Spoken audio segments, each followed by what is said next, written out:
ابھی میرے پاس لوگوں کی کلپس آتے ہیں کہ سعودی عرب کے بادشاہ نے امریکہ کے ساتھ یہ کیا، اتنے اس کو کروڑوں روپے کے تحفے دے دیے. میں کہتا ہوں غلط کیا. سعودی عرب کے بادشاہ کو ایسا نہیں کرنا چاہیے. امریکہ کی غلامی میں بہت ہی زیادہ آگے نکل گئے ہیں یہ لوگ، واقعی غلط کر رہے ہیں. کروڑوں روپے کے اس کو ڈونلڈ ٹرمپ کو ہدایہ دے دیے، اس کی تعریفیں اور پتہ نہیں کیا کیا ان کے پیچھے جا رہے ہیں. لیکن اس کے باوجود اگر سعودی عرب میں وہاں حکمرانوں کے خلاف قوم کھڑی ہو گئی تو اس کا فائدہ نہیں ہوگا، اس کا نقصان ہوگا. اس کا نقصان ہوگا. سعودی عرب ٹوٹ جائے گا، یہاں روافظ کا قبضہ ہو جائے گا، حرمین ہمارے ہاتھ سے نکل جائے گا، بڑے خطرات ہیں. تو بھائی ٹوٹ رہے نہ تو کسی چیز کو، بھائی جیسے تیسے ہیں، بس زبان کی حد تک اعتراض. بھائی سعودیہ کے بادشاہ کو ایسا نہیں کرنا چاہیے تھا، لیکن بہرحال رہنے دو، کیونکہ ابھی وہاں اگر جمہوریت آئے گی تو لائے گا کون اور کس کی مرضی کا آدمی آئے گا؟ افغانستان میں جمہوریت ہے، نام کی ہے، بیٹھے ہوئے کس کے چمچے ہیں؟ امریکہ کے چمچے بیٹھے ہوئے ہیں، اور افغانستان کا بیڑا غرق کرتے چلے جا رہے ہیں، کھائے جا رہے ہیں. افغانستان سے پتہ نہیں کیا کیا دھاتیں نکال رہے ہیں. لیبیا میں قذافی کو اتروا دیا یہ کہہ کے کہ ظالم میں تھا، وہ ظالم میں مانتا ہوں، لیکن جیسا بھی تھا بہرحال اس کا ہونا نہ ہونے سے بہتر تھا. اس کی حکومت گئی ہے، لیبیا کے سارے وسائل پر اسلام دشمنوں کا قبضہ ہو گیا. سارے وسائل پر کس کا قبضہ ہو گیا؟ اسلام. عراق میں صدام حسین جیسا مرضی تھا، عیاش تھا، ظالم تھا، جو مرضی تھا، لیکن اس کو ہٹا کے ہمیں کیا ملا؟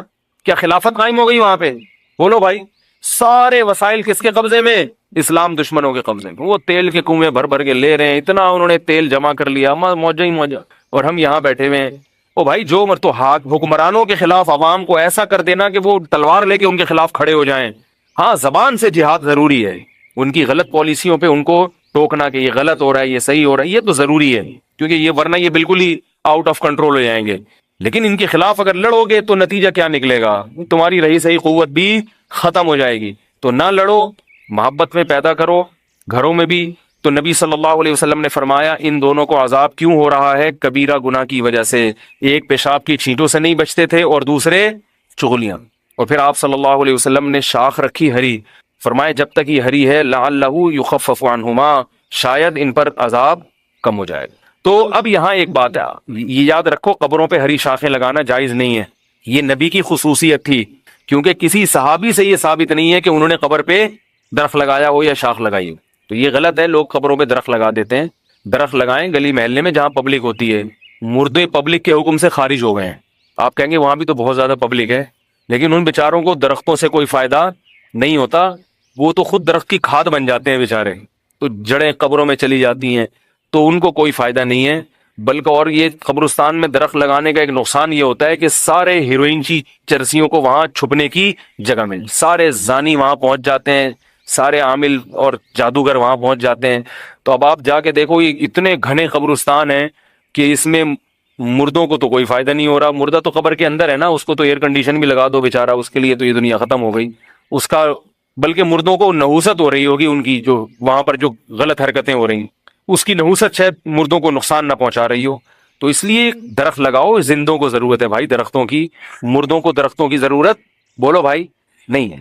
زندہ کو ضرورت ہے درخت کی، تاکہ وہ تھوڑے دن اور زندہ رہ سکے. وہ بھی یہ عجیب و غریب سوال ہے بھائی. کیا شوہر کے سامنے ڈانس کر سکتے ہیں؟ ناہید خان انڈیا سے، میرے شوہر سے میری بہت لڑائی ہوتی ہے، وہ بھی مجھے برا بھلا بولتے ہیں اور میں بھی بہت کچھ بول دیتی ہوں، کیا میری بد کلامی کی معافی ہو جائے گی؟ یہ تو شوہر سے پوچھیں، وہ بتائے گا آپ کو. معافی مانگ لیا کریں، شوہر کے سامنے زبان نہ چلائے کریں. شوہر کو بھی چاہیے اپنے اخلاق اچھے رکھے، لیکن ماتحت پہ ذمہ داری زیادہ ہوتی ہے. شوہر ہونے کے ساتھ ساتھ گھر کا سربراہ بھی ہے، تو اگر کبھی اونچ نیچ ہو جائے تو اپنی آواز کو پست کر لیں، تھوڑا برداشت کر لیں، اس سے شوہر کے دل میں محبت ہی پیدا ہوگی. تو میں نہیں کہہ رہا کہ شوہر اونچی آواز سے چیخ چیخ کے بات کرتا ہے کوئی اچھا کام کرتا ہے، لیکن گھر کو چلانے میں، گھر کے اندر چونکہ اس کی حیثیت سربراہ کی ہے، تو اس لیے آپ دیکھیں نا، جب دفتروں میں باس جب ڈانٹتا ہے نا تو امپلائیز آگے سے جواب نہیں دیتے، ان کو پتا ہے یہ نکال دے گا جاب سے ہمیں. تو شوہر گھر میں میں نہیں کہہ رہا کہ وہ اس باس کی طرح جو کمپنی میں باس ہوتا ہے، لیکن بہرحال ایک درجہ اللہ نے اس کا بلند تو کیا ہے نا، تو اللہ کی خاطر اس کی اونچ نیچ کو برداشت کر لینا چاہیے.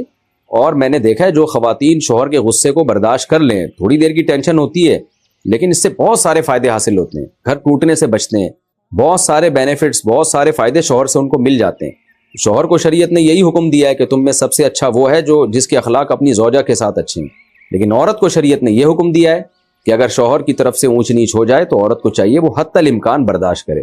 ہاں ایک ہر برداشت کی ایک لمٹ ہوتی ہے، لیکن بہرحال جتنا برداشت کر سکتی ہیں برداشت کریں، اس سے گھر جنت بنے گا۔ دونوں ہی لڑنا شروع کر دیں تو پھر تو گھر ٹوٹتے ہیں ایسی صورت میں۔ قاسم محمد فیصل آباد سے، دیکھو اس کی مثال ایسے ہے کہ آگ میں آپ پیٹرول ڈال دیں تو وہ تو بھڑک جائے گی نا، آگ میں ہمیشہ پانی ڈالا جاتا ہے۔ شوہر غضبناک ہے، جیسے توے پہ بیٹھا ہوا ہے، ایسا ہی ہوتا ہے عام طور پہ، 2 فٹ اچھل رہا ہے، تو بیوی بھی اسی طرح اچھلنا شروع کر دے، اس کا مطلب تو ہے وہ پہلے آگ لگی ہوئی تھی، آپ نے اس میں پیٹرول ڈال دیا، تو اس کا رزلٹ کیا نکلے گا؟ تباہ ہو جائے گا گھر۔ ہم نے اپنے بڑوں میں دیکھا ہے، ایک کو غصہ آتا تھا دوسرا تھوڑا برداشت کر لیتا تھا، بہت دیکھا ہے ہم نے یہ۔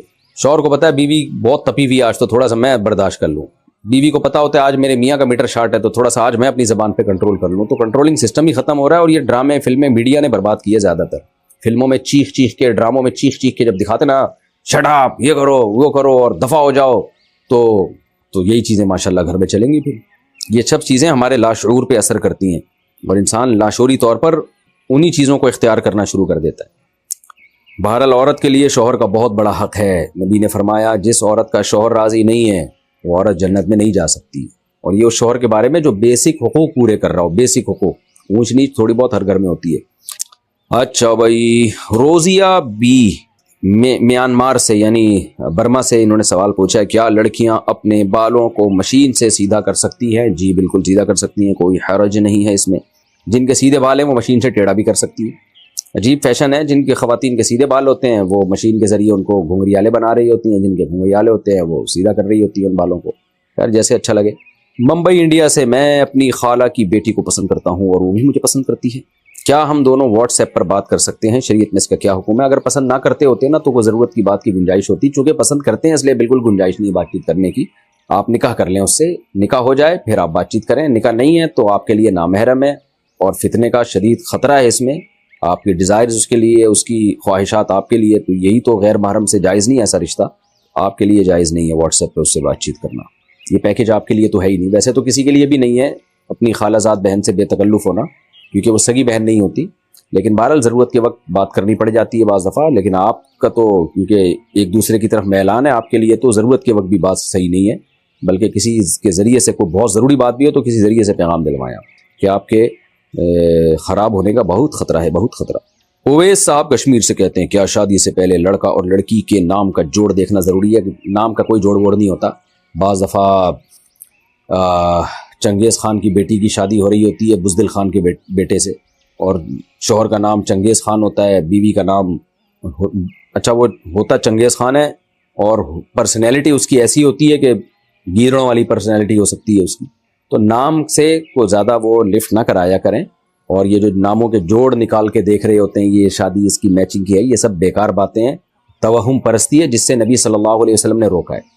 مجھے یاد ہے پرانے دور میں ایک دفعہ میں کہیں کسی کے پاس بیٹھا ہوا تھا، وہ جعلی پیر تھا، مجھے نہیں پتا تھا، تو ایک شخص آیا کہ جی میری بیٹی سسرال میں بہت پریشان ہے، تو بہت ظلم کر رہا ہے میرا داماد۔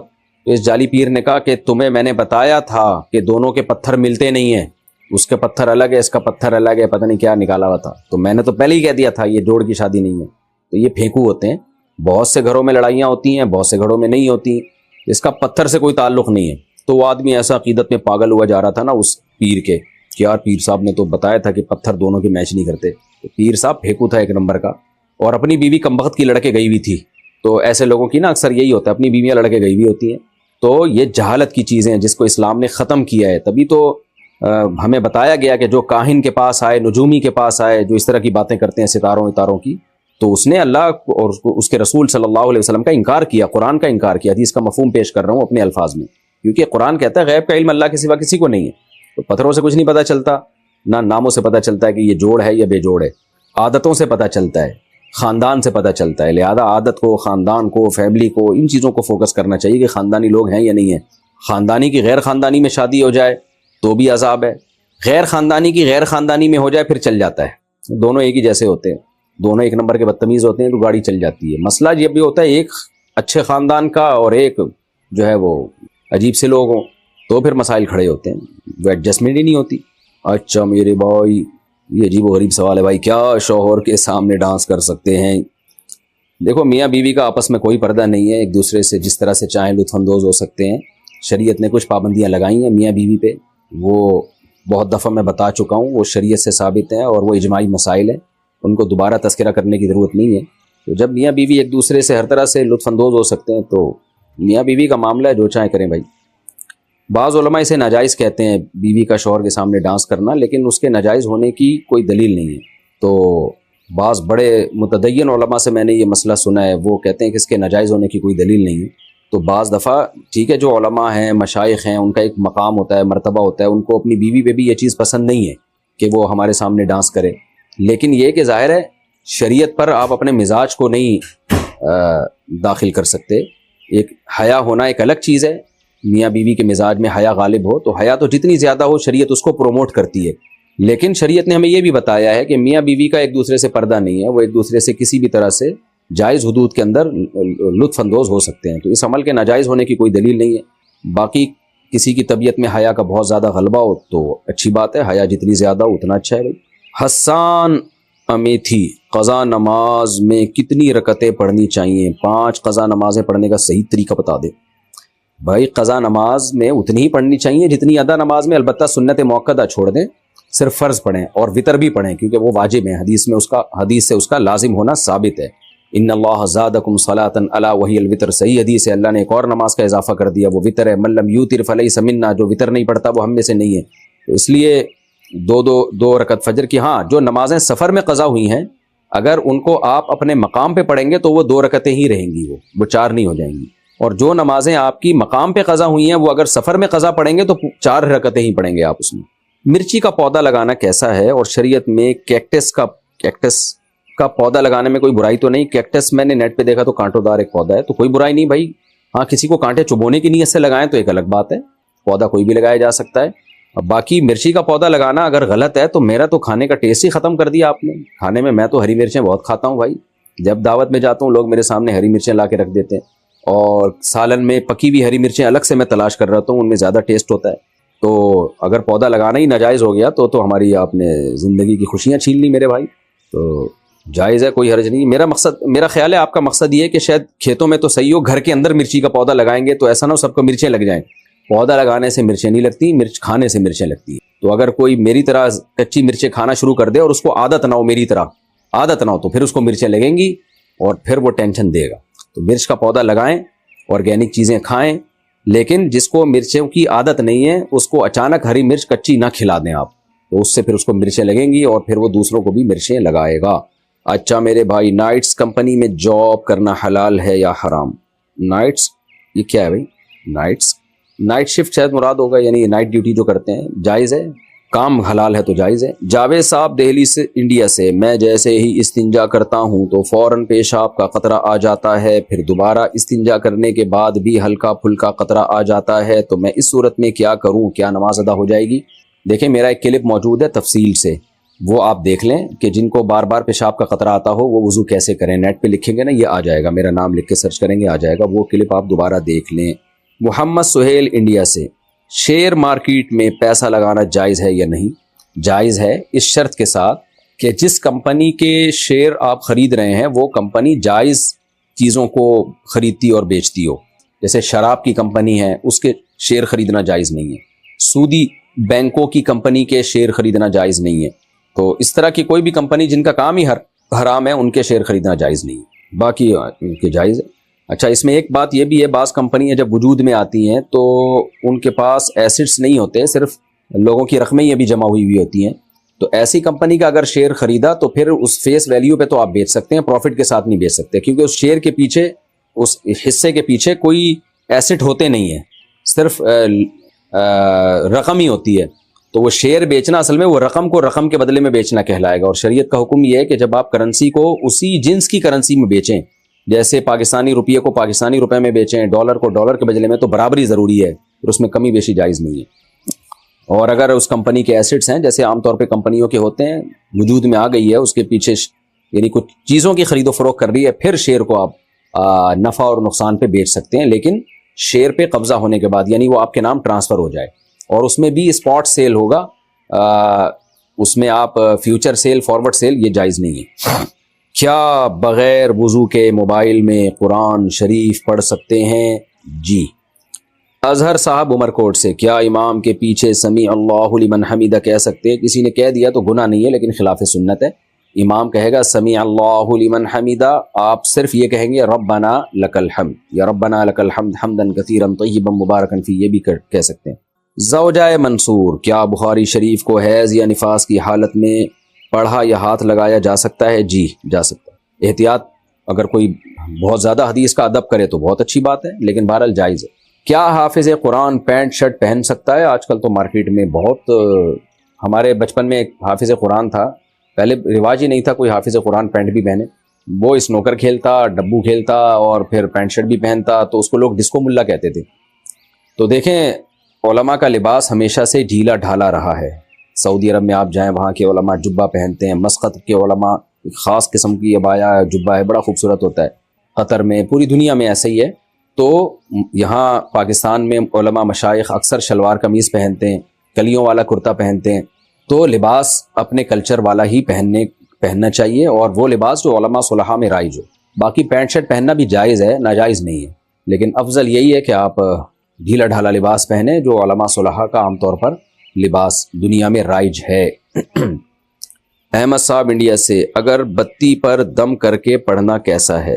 ہاں، کیوں اس کی تکلف کی ضرورت کیا ہے؟ جب شریعت میں جو دم ثابت ہے، جو نبی سے صحیح حدیث سے ثابت ہے، اس کو کیوں چھوڑ رہے ہیں؟ نبی صلی اللہ علیہ وسلم رات کو سونے سے پہلے تینوں قل پڑھ کے ہاتھ پہ پھونک مار کے اپنی باڈی پہ دم کیا کرتے تھے، بس اتنا کافی ہے۔ ان چیزوں میں آپ جتنا آگے جائیں گے وہم کا دروازہ کھلتا چلا جائے گا۔ میں نے ایسے لوگ بھی دیکھے کہ وہ پہلے یوں دم کرتے ہیں، سورہ فلق سورہ ناس پڑھ کے یوں کیا، پھر وہ انگوٹھے تک اپنے ہاتھ پہنچا رہے ہوتے ہیں، پھر پشت پہ بھی جہاں ہاتھ نہیں جا رہا وہاں بھی کہ ایسا نہ ہو یہ جگہ رہ گئی تو یہاں کوئی جن چڑیل بھوت نہ چمٹ جائے۔ پھر جب ان کو تسلی نہیں ہوتی تو پنکھے پہ پھونک مارتے ہیں تاکہ وہ دم کی ہوا سب جگہ پھیل جائے۔ تو لا تشددوا فیشدد اللہ علیکم، حدیث میں آتے ہیں اپنے اوپر مشکلات پیدا نہ کرو تو آسانیاں پیدا کرو، جتنا شریعت نے بتا دیا دم بس اتنا کافی ہے۔ بعض لوگ عجیب طریقے سے چھو کر رہے ہوتے ہیں نمازوں کے بعد، اور دوسرے پہ بھی چھو مار رہے ہوتے ہیں۔ بعض خواتین ایسا کرتی ہیں، رات کو سونے سے پہلے یوں دم کیا، پھر شوہر پہ بھی پھونک ماری، پھر بچوں میں ایک پہ اٹھا کے پھونک ماری۔ تو بس اتنا کافی ہے بھائی، ایک دفعہ بچے کو آپ سورہ فلق سورہ ناس پڑھ کے ایک دفعہ دم کر دیں، وہ تو اچھی بات ہے، بس کافی ہے اتنا ایک دفعہ۔ زیادہ اس میں وہم کرنا، اٹھ کے رات کو پھونکے مارنا اور پنکھوں میں پھونکے مارنا، یہ نہیں دیکھ رہے ہوتے کہ ایگزاسٹ فین لگا ہوا ہے، وہ ساری پھونک باہر نکل گئی ہے آپ کی۔ اب یہ وہمی لوگ میری یہ بات سن کے اور ٹینشن میں آ جائیں گے کہ یار ہماری تو ساری پھونکیں ضائع ہو گئی، مفتی صاحب نے تو ہماری پھونک ہی نکال دی۔ جتنا وہم کرو گے اتنا آپ پاگل ہو جاؤ گے۔ اگر کسی شخص نے عمرہ یا حج کی حالت میں غلاف کعبہ کو چوم لیا کیونکہ غلاف کعبہ پر خوشبو لگی ہوئی ہوتی ہے اور احرام میں خوشبو لگانا منع ہے، تو کیا دم دینا واجب ہوگا یا نہیں؟ بہت اہم مسئلہ ہے۔ لوگ احرام کی حالت میں حجر اسود کا بوسہ بھی لے رہے ہوتے ہیں، اور بعض دفعہ غلاف کعبہ پر خوشبو لگی ہوئی ہوتی ہے اس کو چوم لیتے ہیں۔ تو اگر آپ کو پتہ ہو کہ غلاف کعبہ پر خوشبو لگی ہے، یا پتہ نہ بھی ہو لیکن آپ نے غلاف کعبہ کو چوما یا ہاتھ لگایا اور اس سے خوشبو آپ کے ہاتھ پہ لگ گئی، اسی طرح آپ نے حالت احرام میں حجر اسود کا بوسہ لیا اور خوشبو آپ کے ہونٹوں پہ لگ گئی، تو یہ ٹھیک نہیں ہے، چاہے آپ کو پہلے سے پتہ ہو یا پتہ نہ ہو۔ عام طور پہ غلاف کعبہ پہ ہر جگہ خوشبو نہیں لگی ہوئی ہوتی۔ میں نے بھی الحمدللہ اللہ نے مجھے توفیق دی ہے حج عمرے کی، تو مخصوص جگہ ہیں جہاں غلاف کعبہ پر خوشبو لگائی جاتی ہے۔ نارملی غلاف کعبہ پر میرے ابھی تک جب تک جو میں نے اسفار کی اس میں نہیں، البتہ حجر اسود پہ خوشبو لگی ہوتی ہے۔ تو اس میں مسئلہ یہ ہے کہ اگر آپ نے خوشبو والی جگہ کو چوم لیا حالت احرام میں، تو مختلف اقوال ہیں اس میں کہ کتنی مقدار میں خوشبو لگنے سے دم واجب ہوگا۔ تو اس میں بنوری ٹاؤن کا فتویٰ نقل کر رہا ہوں۔ وہ فتویٰ یہ ہے کہ اگر بہت زیادہ مقدار میں خوشبو لگی ہے، یعنی آپ نے حجر اسود کا بوسہ لیا یا غلاف کعبہ کو چوما آپ نے، تو بہت زیادہ اگر تیز خوشبو ہے تو پھر آپ کے ہونٹوں کے 1/4 یعنی 1/4 حصے پر اگر خوشبو لگے گی تو دم دینا واجب ہو جائے گا، اور اس سے کم پہ اگر لگے گی تو دم واجب نہیں ہے۔ اور اگر اس سے یعنی بہت تیز خوشبو نہیں ہے تو پھر کیا ہوگا کہ پھر صدقہ واجب ہوگا آپ کے اوپر، دم واجب نہیں ہوگا۔ اگلا سوال ہے جی، اچھا صدقے سے کیا مراد ہے؟ صدقہ فطر۔ صدقہ فطر کا مطلب 2.25 کلو گندم، اور بعض علماء کے نزدیک 2.25 کلو گندم کی قیمت۔ تو خلاصہ کیا نکلا کہ اگر 1/3 عضو پر خوشبو لگ جائے، تیز خوشبو، 1/4 عضو پر تیز خوشبو لگ جائے تو دم واجب ہوگا۔ اگر 1/3 عضو سے کم پہ تیز خوشبو لگی ہے تو دم واجب نہیں۔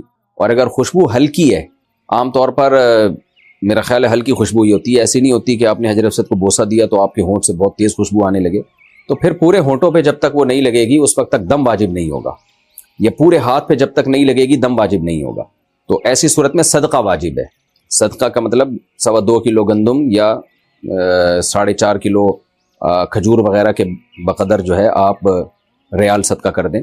ویسے بھی جب ہم حج یا عمرہ کرتے ہیں نا تو واپسی پہ یعنی احرام سے نکلنے کے بعد چند ریال صدقہ کر دینے چاہیے، تاکہ احرام کے خلاف کوئی کام اگر ہم سے ہو گیا ہو تو صدقے سے اس کی تلافی ہو جائے، اور یہ نیت کر لینی چاہیے کہ مجھ سے کوئی احرام کی پابندیوں میں کچھ مخالفت ہو گئی ہو تو یہ اس کی یعنی اس کی تلافی ہوگی اس سے۔